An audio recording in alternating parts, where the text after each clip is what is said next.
Hey guys, welcome back to my channel. My name is Jose and today we'll be talking about this bad boy, The Sorrows of Young Werther by Johann Wolfgang von Goethe. I'm not German, so I probably just butchered his name. If you're watching this and you're German, then correct my pronunciation. But yeah, so today we'll be talking about this book. This book was published in 1774. And it's written as an epistolary novel, which means that the novel is told in a way that uses letters and articles and diary entries. And in this novel, we see that this story is actually told primarily by the main character, Werther. And he's sort of writing letters to his best friend, Wilhelm, about a girl who he really likes named Charlotte, and throughout the book she is nicknamed Lot. And it's essentially his story about this unrequited love that he has for Lot. So this is what this book is about. It was a very famous book in the 1700s, and it was sort of a precursor to that romantic era in Europe. And there were a lot of, it actually had to be banned in Leipzig in Germany in 1775. There were a lot of copycat suicides that were happening, which happens at the end of the book. And these copycat suicides is funny because they sort of use a similar outfit to Werther.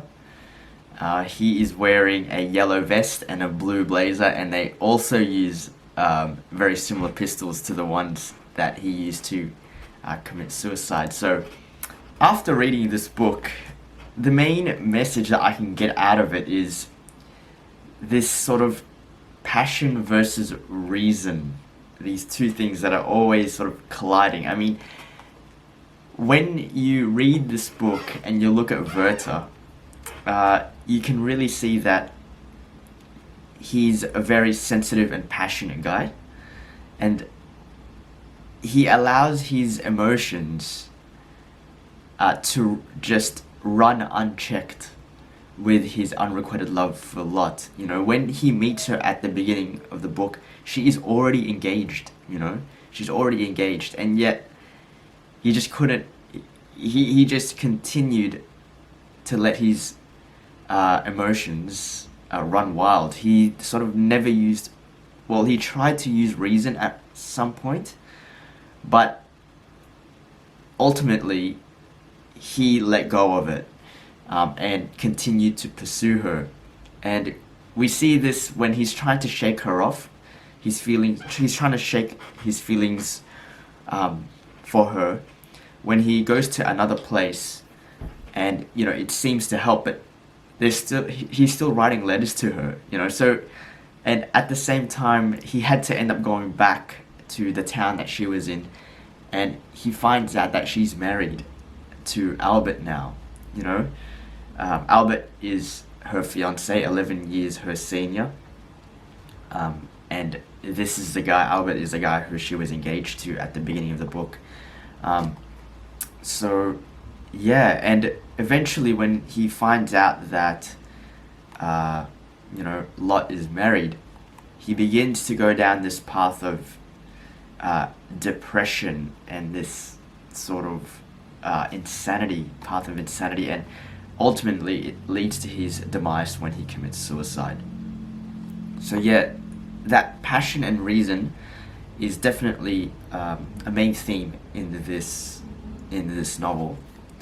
And if you have ever experienced any of this, he's hyped up this idea of Lot and how their future should be and how she should be when she's around him, and it's all complete delusion and fantasy. So it needs to be quelled by reason. At least when you're reading this, you're like, yeah, this guy, he's completely whipped, and he needs to sort of hold the reins in and use some of this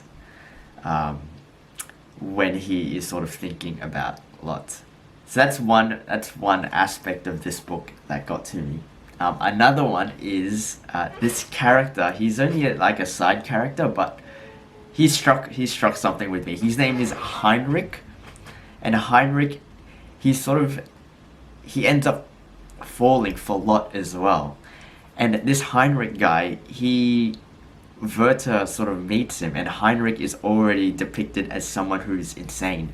And later on, you find out that Heinrich actually fell in love with Lot. And so this sort of is a precursor, should we say, to the demise of Werther. And you can see this as the story progresses, and towards the last sort of half of the book, Werther's way of thinking and his flow of thought becomes more jarred, and he's unable to find the right words to use. And so you can already tell he's just not right up there at this point. So yeah, that was the main message I was getting from this book. You need to quell your passions and temper it with reason. So yeah, there was some good quotes coming out from this book as well. One of them is this. Just give me a second. I bookmarked some of them. Yeah, so this quote here just sort of sums up Werther in one sentence. It goes like this: I have been intoxicated more than once. My passions have never been far off from insanity. So he's already starting to go down this path at this time, you know. And another part of the book that gets to me is he's revealing. So Lot. This is towards the end of the book. On my copy, it's in page 115, and Lot is already married, and she can sense that, she knows that Werther's into her. And you know, she's already telling Lot, you know, there's gonna be other people out there, other women. You know, enjoy your life. Don't get hooked on me. You know. So it goes like this. Just let me look for it. Okay, so here it goes. So she's just like basic context. She's telling Werther now. Okay, she's talking to Werther. Oh, why did you have to be born with this intense spirit, this uncontrollable passion for everything you are close to? I implore you, she went on, taking his hand. Be calmer. Think of the many joys your spirit, your knowledge, and your gifts afford you. Be a man. Put an end to this dismal attachment to a creature who can do nothing but pity you. And then later on she goes, do you not sense that you are deceiving yourself and willing your own destruction? Why me, of all people, Werther? I belong to another, so why me? I very much fear, that what makes the desire to possess me so attractive is its very impossibility. And so here you can already, it's got that sense of, she's telling Werther, you know, don't go for me, like go for it, there's going to be another woman out there.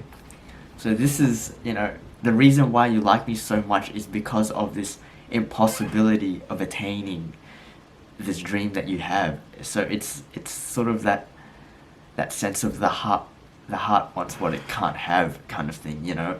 And she's laid it bare for Werther at this point, but he's just not having it. He's like, no, I can't shake this anymore. Later on, he says that the only way for this to resolve is if, you know, either you, me, or Albert, your husband, disappears. And already there you can tell, okay, it's probably going to be him who's going to commit suicide. So, or something is going to happen here. And I just remember reading it. I'm like, yeah, I think he's going to commit suicide at this point. So that was what I got from The Sorrows of Young Werther.